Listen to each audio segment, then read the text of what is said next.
It's about the choice between two men who are putting themselves both forward as potential presidents again. It's a question of which former or current president do we, the United States of America, the American people, want to have at the helm of our country. And so, yes, policy will be a part of it, certainly our rights and our freedoms, certainly our continued growth of the economy. But I think what it really comes down to is, do we want to return to a time where, under the former President Trump, we had attacks on communities. We had a questionable situation on the global stage. We had a president who wanted to pull away from NATO. We had a president who was willing and aggressively move forward in pulling back people's rights from voting rights to abortion rights. Or do we want to have a president like the president we have now, President Biden, who as a person is committed to the progress of this country, growing our economy, continuing to lower unemployment, continuing our long-term recovery out of COVID, which, of course, as you all well know, is the best in the developed world, protecting the rights and the freedoms of our fellow Americans, and importantly to me, as a former CIA officer and someone with a background in national security, protecting the role of American leadership on the global stage. Well, that's a big picture view, Congresswoman. Your view from Virginia's 7th congressional district is so important because you straddle such a wide swath of ages and demographics. A lot of people say that inflation is the #1 issue in this race. That's what people are talking about. But you just gave us a 30,000-foot view that gives us a choice on the approach to democracy, on big picture themes. What do the people of Virginia then want to hear tonight? It's about the approach of how we fix problems. Certainly across Virginia, across the 7th District, the issue of costs in the grocery store continues to be an important one that I hear about all the time. And so it's a question of whose approach, whose policies, who's committed to the American people and to working to continue to lower costs, to working to continue to decrease inflation, ensure that more people can buy a home or have an affordable rent. More people can have the ability to move between jobs because not only is unemployment low, but options and good jobs are there and available to them.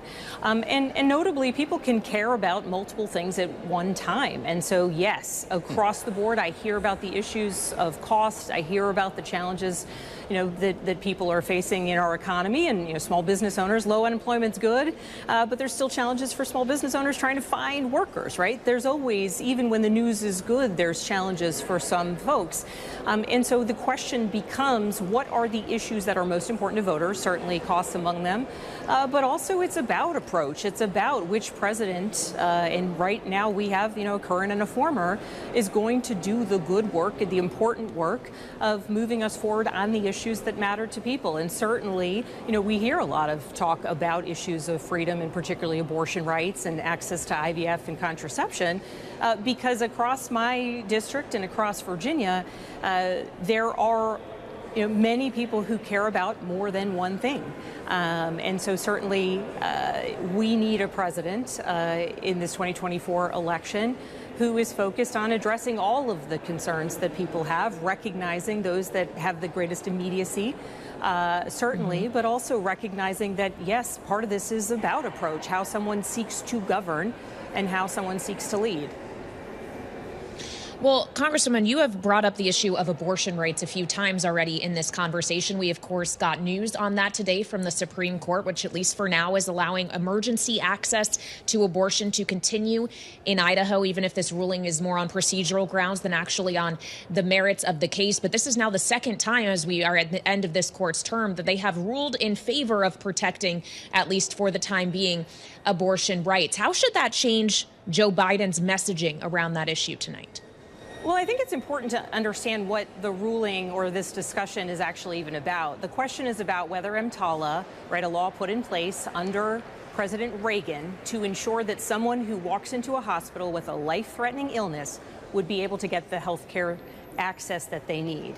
The decision today is whether or not, when a woman walks into a hospital potentially facing a life-threatening complication to her pregnancy, whether it is appropriate and required or not against the law for a medical doctor to save her life. This wasn't a ruling that codifies abortion access. This isn't a ruling that does anything to advance the rights of women. This is a ruling that, say, doctors can't look at a woman and say, you must die because of our state law. And so I don't think that it should change much of Joe Biden's, President Biden's positioning in the discussion of the debate. In fact, if anything, I think it will make clear that we are one court decision away potentially from a doctor being able to look at a dying woman and say, I'm sorry, I can't help you. Well, it's not lost on us, Congresswoman, that Donald Trump is going to make a beeline for your state after the debate tonight. He's on his way to Chesapeake, Virginia. He'll be speaking in that Norfolk area, an awfully important area for electoral votes, with Governor Glenn Youngkin. Virginia is coming to play a fascinating role in this campaign as maybe the purplest of states. I don't know how you'd describe it, Congresswoman, but what does it tell you that Donald Trump is going to Virginia to give Glenn Youngkin a hug tomorrow?